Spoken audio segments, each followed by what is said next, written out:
Hi guys, welcome to Y student. आज के session में हम लोग बात करने वाले हैं बायोलॉजी का मोस्ट इंपॉर्टेंट क्वेश्चन देखेंगे। सामान्य साइंस होगा, ठीक है।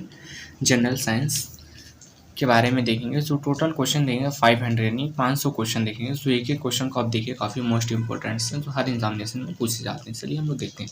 तो हम लोग का फर्स्ट क्वेश्चन है, सबसे बड़ी आँखें किस स्तनधारी प्राणी की होती है? सबसे बड़ी आँखें किस स्तनधारी प्राणी की होती हैं?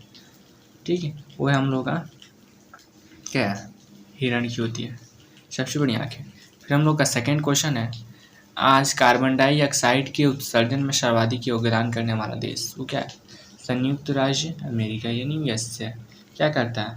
सबसे अधिक कार्बन डाइऑक्साइड उत्सर्जित करता है। फिर हम लोग अगला क्वेश्चन देखेंगे, निम्नलिखित में से किस उद्योग में अवरक कच्चे माल के रूप में प्रयुक्त होता है विद्युत जो होता है, क्या होता है उद्योग में अवरक जो होता है कच्चे माल के रूप में उपयुक्त होता है, ठीक है। फिर हम क्वेश्चन नंबर 4 देखेंगे। क्वेश्चन नंबर 4, विद्युत प्रेस का आविष्कार किसने किया? वो कहते हैं हेनरी सीलेन ही कहते हैं। विद्युत प्रेस का आविष्कार किसने किया था? हेनरी सीलेन है। फिर हम क्वेश्चन नंबर 5 देखेंगे, प्रेशर कुकर में खाना जल्दी पक जाता है, क्यों? क्योंकि प्रेशर कुकर के अंदर क्या होता है, दाब सबसे अधिक होता है। प्रेशर कुकर में खाना जल्दी पक जाता है, क्यों? क्योंकि प्रेशर कुकर में दाब क्या होता है, अधिक होता है। फिर हम क्वेश्चन नंबर 6 देखेंगे, दाब बढ़ाने पर जल का क्वथनांक बढ़ता ही करता है, तो दाब बढ़ाने पर जल का क्वथनांक बढ़ता है, ठीक है। ये देख लीजिए, एक काफ़ी मोस्ट इंपॉर्टेंट से एक क्वेश्चन को आप लोग ध्यान से देखिए, नज़रअंदाज ना करिए और वीडियो को पूरा देखिए। अगर चैनल पर नए हैं तो चैनल को like share subscribe and comments जरूर करें, ठीक है। अब क्वेश्चन नंबर हम लोग 7 देखते हैं, प्रतिक्रिया के बराबर व विपरीत दिशा में एक प्रतिक्रिया होती है, यह न्यूटन का कौन सा नियम है? पहला, एक, दूसरा, एक, तीसरा है। तो क्रिया प्रतिक्रिया का नियम क्या है? ये न्यूटन का तीसरा नियम होता है, ठीक है। न्यूटन का 3 नियम होता है, न्यूटन का तीसरा नियम है, ठीक। अब हम लोग क्वेश्चन नंबर 8 देखते हैं, जो तांबा कॉपर का शत्रु तत्व है, क्या है? गंधक है। तांबा कॉपर का शत्रु तत्व क्या है? गंधक होता है। अब क्वेश्चन नंबर हम लोग 9 देखते हैं, उगते व डूबते समय सूर्य लाल प्रतीत होता है, क्यों? क्योंकि जो लाल कलर का प्रकीर्णन होता है सबसे कम होता है, इसीलिए सूर्य जो उगता है उगते और डूबते समय लाल प्रतीत होता है। लेकिन कहाँ से प्रकीर्णन सबसे अधिक कौन से कलर का होता है बैगनी कलर का सबसे अधिक प्रकीर्णन होता है। अब हम लोग क्वेश्चन नंबर 10 देखेंगे। क्वेश्चन नंबर 10 है, रेडियो एक्टिवता की खोज किसने किया था? रेडियो एक्टिवता तत्व की खोज किसने किया था? वो कहते हैं हेनरी बेकरल ने, ठीक है। रेडियो एक्टिवता की खोज किसने किया था? वो हेनरी बेकरल ने किए थे। फिर हम लोग क्वेश्चन नंबर 11 देखते हैं। क्वेश्चन नंबर 11 है, दो समतल दर्पण एक दूसरे से 60 अंश के कोण पर झुके हैं, इनके बीच रखी एक गेंद में बने प्रतिबिंबों की संख्या कितनी होगी? 5 होती है, ठीक है।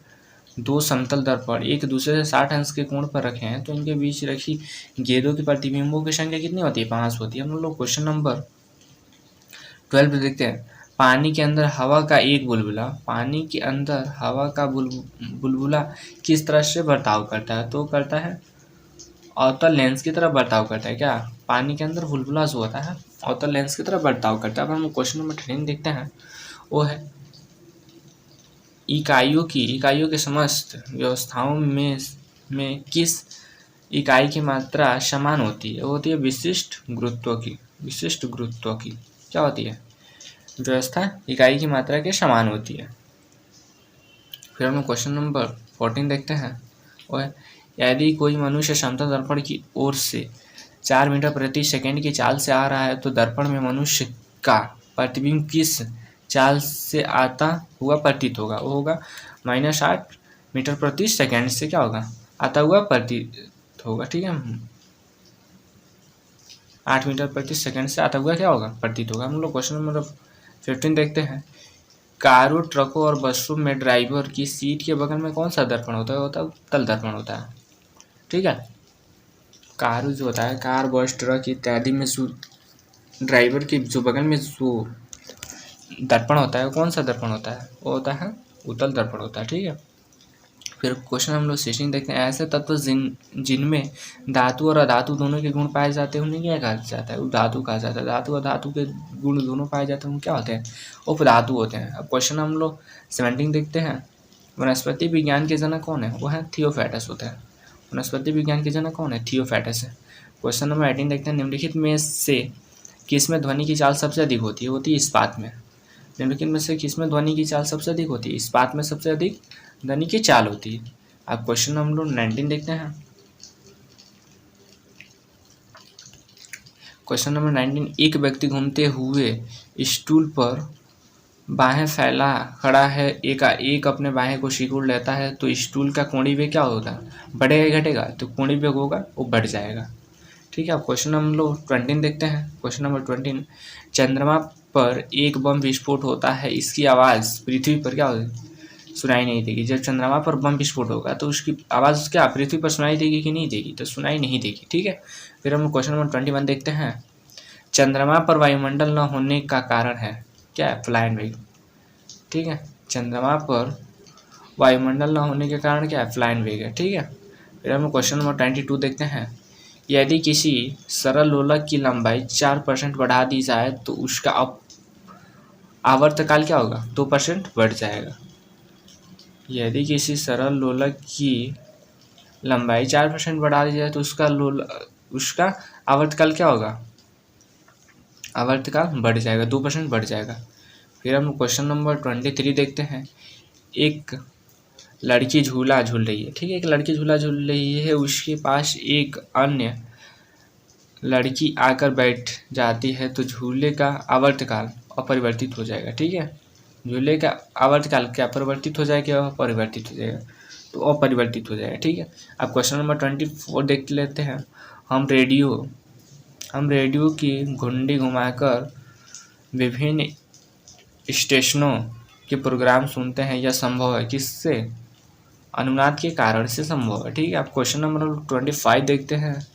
वेंसुरीमीटर से क्या ज्ञात करते हैं? वेंसुरीमीटर से क्या ज्ञात करते हैं? वो होता है जल के प्रवाह की दर को ज्ञात करते हैं। ठीक है, किससे? वेंचुरीमीटर से। हम लोग क्वेश्चन नंबर 26 देखते हैं। चौराहों पर पानी के फुहारे में गेंद नाचती रहती है क्योंकि पानी का वेग अधिक होने से दाब घट जाता है। ठीक है, पानी के वेग अधिक होने से क्या होता है? दाब घट जाता है। फिर हम लोग क्वेश्चन नंबर 27 देखते हैं। यदि द्रव्यमान परिवर्तित हुआ बिना पृथ्वी अपनी वर्तमान त्रिज्या से सिकुड़कर आधी रह जाए तो दिन होगा 12 घंटे का। ठीक है, दिन क्या होगा? 12 घंटे का। अब हम लोग क्वेश्चन नंबर 28 देख लेते हैं। 28, यदि किसी पिंड को पृथ्वी से 11.2 किलोमीटर प्रति सेकंड के वेग से फेंका जाए तो पिंड क्या होगा? पृथ्वी पर कभी नहीं लौटेगी। ठीक है, पृथ्वी पर कभी नहीं लौटेगी पिंड। ठीक है, अब क्वेश्चन नंबर 29 देख लेते हैं। उपग्रह में समय ज्ञात करने के लिए अंतरिक्ष यात्री को क्या प्रयोग करना चाहिए? तो होता है स्प्रिंग घड़ी। ठीक है, स्प्रिंग घड़ी का प्रयोग करना चाहिए। किस लिए? उपग्रह के समय ज्ञात करने के लिए अंतरिक्ष यात्री को किस चीज़ का प्रयोग करना चाहिए? स्प्रिंग घड़ी का प्रयोग करना चाहिए। फिर हम लोग क्वेश्चन नंबर 13 देख लेते हैं। 30 देखते हैं। क्वेश्चन नंबर 30, यदि पृथ्वी की त्रिज्या 1% कम हो जाए किंतु द्रव्यमान वही रहे तो पृथ्वी तल की गुरुत्व त्वरण क्या होगा? 2% बढ़ जाएगा। ठीक है, 2% बढ़ जाएगा। क्या? पृथ्वी की त्रिज्या 1% कम हो जाए किंतु द्रव्यमान वही रहे तो पृथ्वी की तल का गुरुत्वीय त्वरण क्या होगा? 2% बढ़ जाएगा। फिर हम लोग क्वेश्चन नंबर 31 देख लेते हैं। 31, दाब का मात्रक होता है क्या होता है? दाब का मात्रक पास्कल होता है। दाब का मात्रक क्या होता है? पास्कल होता है। क्वेश्चन नंबर 32 देख लेते हैं। खाना पकाने का बर्तन होना चाहिए किस चीज़ का? उच्च विशिष्ट ऊष्मा का, निम्न चालकता का होना चाहिए। क्या? खाना पकाने का बर्तन।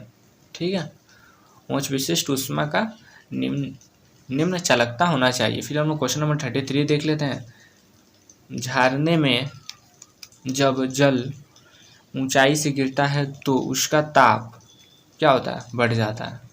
जब किसी भी चीज़ को हम लोग ऊंचाई से गिराएंगे तो उसका ताप क्या होगा? ऑटोमेटिक बढ़ जाएगा। फिर हम लोग क्वेश्चन नंबर 34 देख लेते हैं। केल्विन तापमापी में बर्फ का गलनांक होता है, वो क्या होता है? 0 डिग्री सेल्सियस होता है। ठीक है, फिर हम क्वेश्चन नंबर 35 देख लेते हैं। बाटनी शब्द की उत्पत्ति किस भाषा से हुई है? हुई है ग्रीक शब्द से हुई है। ठीक है, ग्रीक शब्द से हुई है। फिर हम क्वेश्चन नंबर 36 देख लेते हैं। क्यूरी किसकी इकाई का नाम है? जो क्यूरी किसकी इकाई का नाम है वो होती है रेडियो एक्टिव धर्मी की इकाई का नाम है क्या? क्यूरी। फिर हम क्वेश्चन नंबर 37 देख लेते हैं। किस तरंग की तरंगदैर्घ्य सबसे कम होती है? होती है बैंगनी रंग की तरंगदैर्घ्य सबसे अधिक होती है। ठीक है, और लाल रंग की तरंगदैर्घ्य सबसे कम होती है। ठीक है, किस रंग की तरंगदैर्घ्य सबसे कम होती है? होती है बैंगनी रंग की जो होती है तरंगदैर्घ्य सबसे कम होती है, लेकिन लाल रंग की तरंगदैर्घ्य क्या होती है? सबसे ज़्यादा होती है। फिर हम लोग क्वेश्चन नंबर 38 देख लेते हैं। कमरे में रखे रेफ्रिजरेटर की दरवाज़ा खोल दिया जाती है तो कमरे का ताप बढ़ जाएगा। ठीक है, जो फ्रीज होते हैं रेफ्रिजरेटर होते हैं, अगर उनके दरवाज़ा खोल दिया तो कमरे का ताप क्या हो जाता है? बढ़ जाता है। हम लोग क्वेश्चन नंबर 39 देख लेते हैं। इंद्रधनुष में कितने रंग होते हैं? तो इंद्रधनुष में कितने रंग होते हैं? 7 रंग होते हैं, शायद सबको पता होगा। फिर हम क्वेश्चन नंबर 14 देख लेते हैं। 14 क्वेश्चन नंबर 14 है। सेकेंड पेंडुलम का आवर्तकाल क्या होगा? 2 सेकेंड होगा। सेकेंड पेंडुलम का आवर्तकाल क्या होगा 2 सेकेंड होगा। अब हम लोग क्वेश्चन नंबर 41 देख लेते हैं। भारतीय विज्ञान संस्था कहाँ स्थित है? बेंगलोर में। भारतीय विज्ञान संस्था कहाँ स्थित है? बेंगलोर में स्थित है। हम लोग क्वेश्चन नंबर 42 देख लेते हैं। पराध्वनि विमानों की चाल होती है। पराध्वनि विमानों की चाल क्या होती है? ध्वनि की चाल से अधिक होती है। ठीक है, फिर हम क्वेश्चन नंबर 43 देख लेते हैं। भू स्थिर उपग्रह की पृथ्वी से ऊंचाई होती है कितनी होती है? 3600 किलोमीटर होती है। ठीक है, 3600 किलोमीटर होती है क्या?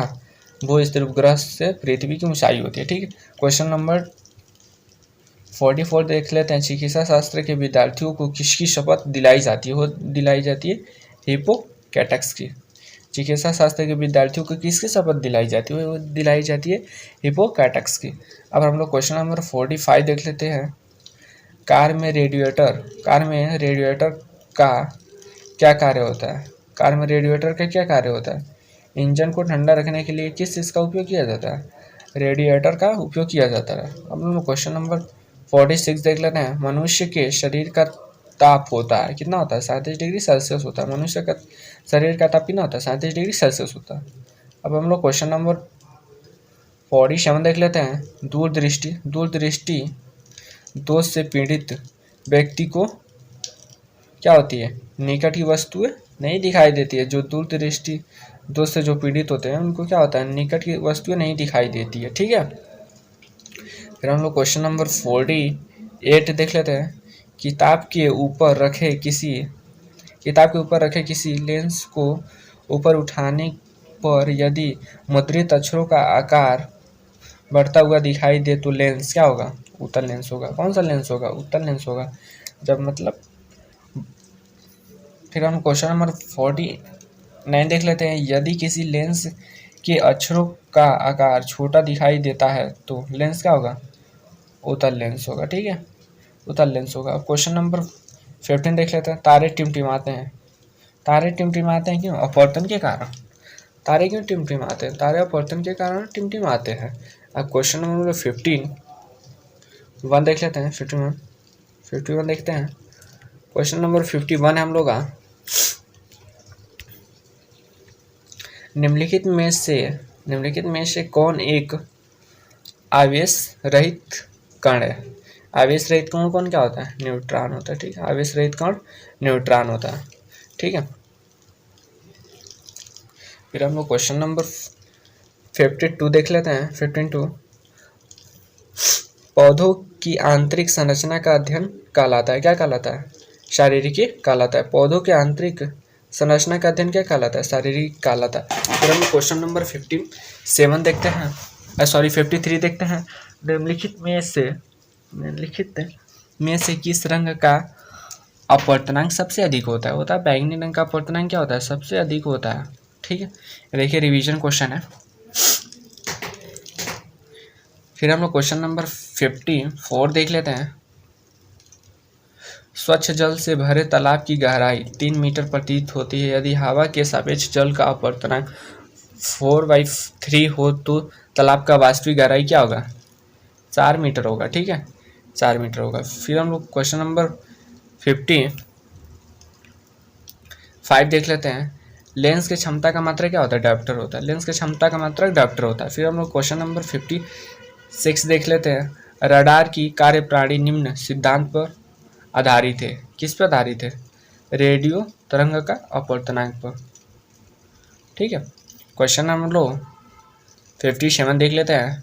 न्यूटन के गति के नियमों के अनुसार निम्न में से कौन सा कथन सत्य है? वो होती है द्वितीय नियम के बल के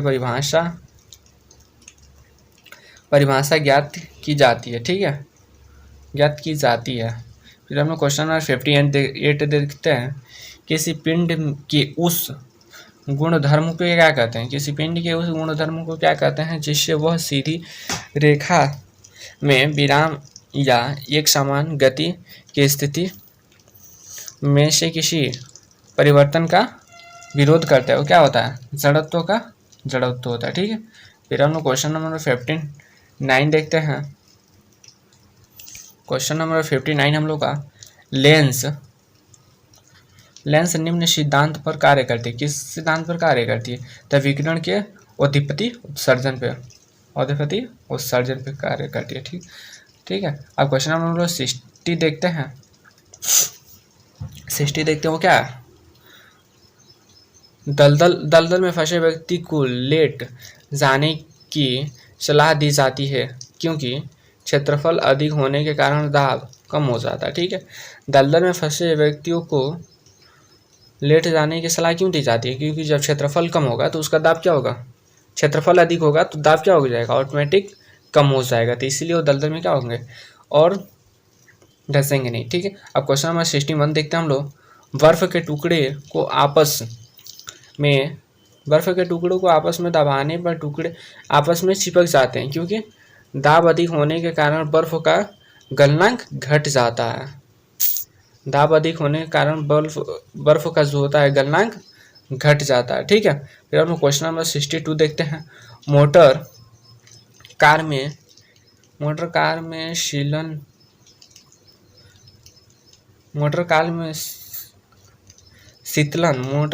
शीतलन तंत्र किस सिद्धांत पर कार्य करता है? वो करता है केवल संवहन पे करता है, केवल संवहन पे। फिर हम लोग क्वेश्चन नंबर 33 देखते हैं। जीवित प्राणियों में शरीर में होने वाले निम्नलिखित में से कौन सी एक प्रक्रिया पाचक प्रक्रिया है? वो होती है प्रोटीन के एमिनो अम्लों में से विघटन क्या होती है? एक पाचक प्रक्रिया है। ठीक है, हम लोग क्वेश्चन नंबर 64 देख लेते हैं। एक टेलीविज़न में दूरदर्शी नियंत्रण के लिए किस प्रकार के वैद्युत चुंबकीय विकिरण का उपयोग किया जाता है? वो किया जाता है हंस या लघु रेडियो एक्टिव के रूप में। ठीक है, हम लोग क्वेश्चन नंबर 65 देखते हैं। मीथेन जिसके वायुमंडल में से उपस्थित है वो क्या होता है? वनस्पति होता है। ठीक है, क्वेश्चन नंबर 66 देखते हैं। प्रोटीन के पाचक में सहायक एंजाइम क्या होता है? ट्रिप्सिन होता है। प्रोटीन के पाचक में सहायक एंजाइम कौन सा होता है? ट्रिप्सिन होता है। अब क्वेश्चन नंबर 67 देखते हैं। क्वेश्चन नंबर हम लोग का 67 है। उन देशों में जहाँ के लोग का मुख्य खाद्य पालिश किया हुआ चावल है जो लोग पीड़ित होते हैं वो क्या होता है? वेरी से। ठीक है, फिर हम लोग क्वेश्चन नंबर 68 देखते हैं। मांसपेशियाँ में निम्नलिखित में से किसके एकत्र होने से थकान होता है? लैक्टिक अम्ल के। ठीक है, मांसपेशियाँ में जब हम लोग का लैक्टिक अम्ल एकत्रित होता है तो क्या होता है? थकान महसूस होता है। फिर हम लोग क्वेश्चन नंबर 69 देखते हैं। प्रकाश वर्ष होता है क्या होता है?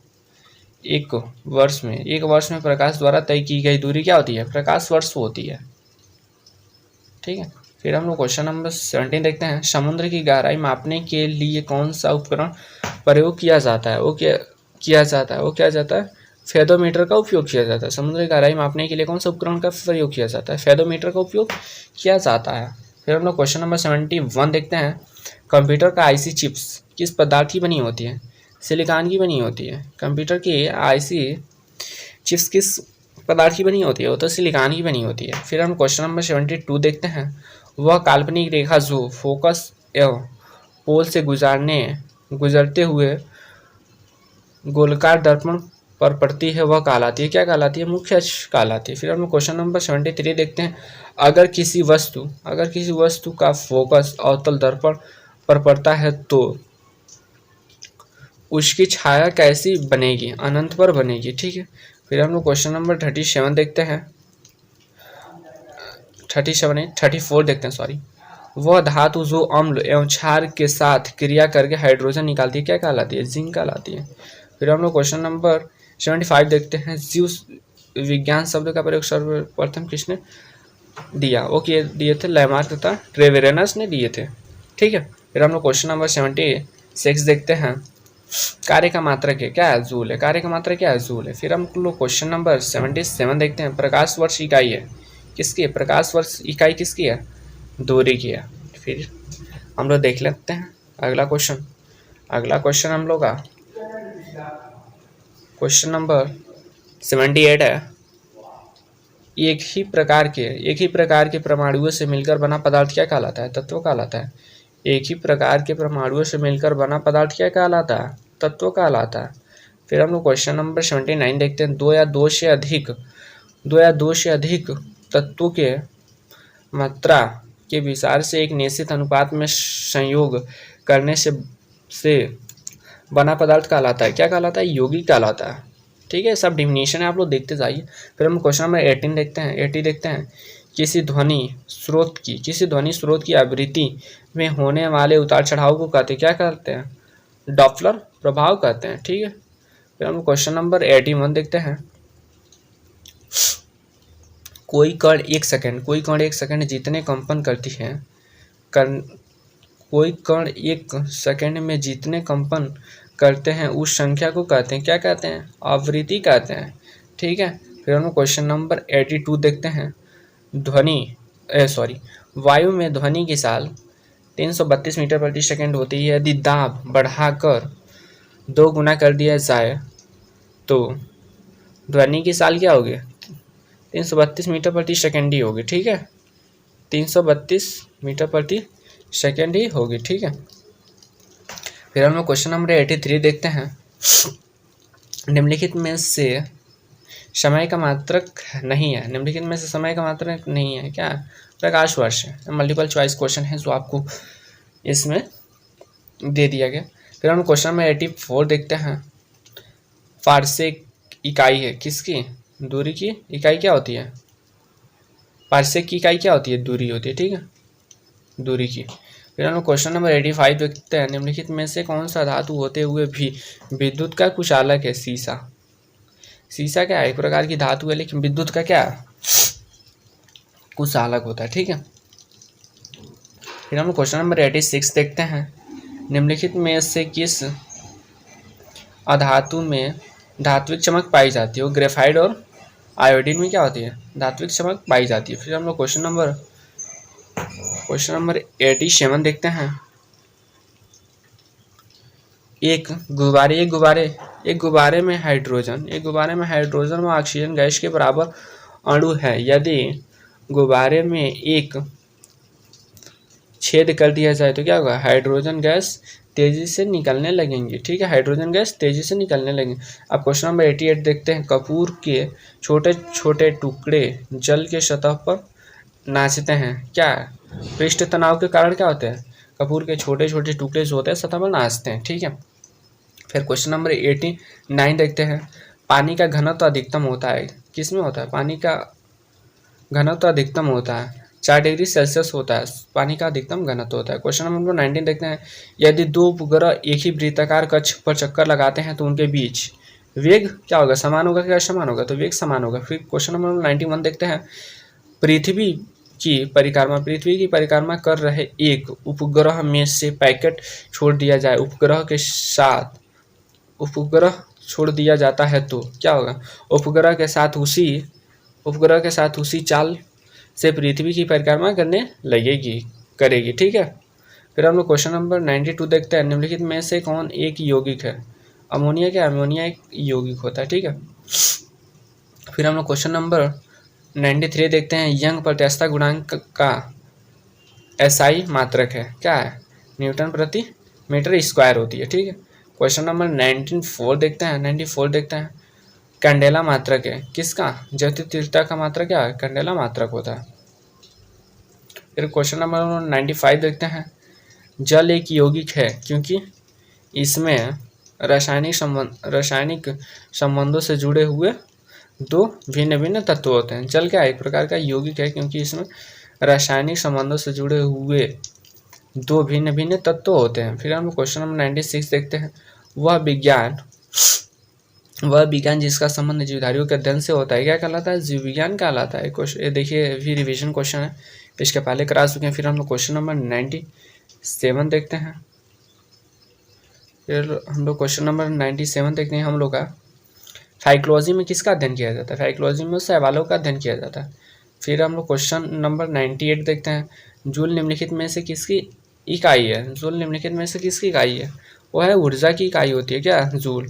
फिर हम लोग क्वेश्चन नंबर 99 देखते हैं। मात्रकों की अंतर्राष्ट्रीय पद्धति कब लागू की गई थी, मात्रकों की अंतर्राष्ट्रीय पद्धति कब लागू की गई थी, 91 में की गई थी, सॉरी 1971 यानी 1971 में की गई थी, 1971 में की गई थी। क्वेश्चन नंबर हम लोग 100 देखेंगे। चमगादड़ अंधेरे में उड़ते हैं क्योंकि चमगादड़ क्या होता है, प्रस्रव्य तरंग उत्पन्न करते हैं, ठीक है। चमगादड़ क्या करते हैं, चमगादड़ अंधेरे में उड़ते हैं क्योंकि चमगादड़ प्रस्रव्य तरंग उत्पन्न करते हैं, ठीक। फिर ऐसे देख लिया हम लोग टोटल 100 क्वेश्चन देख लिया। अगर चैनल पे आप लोग नए हैं तो चैनल को like share subscribe and comments ज़रूर करें। Okay bye.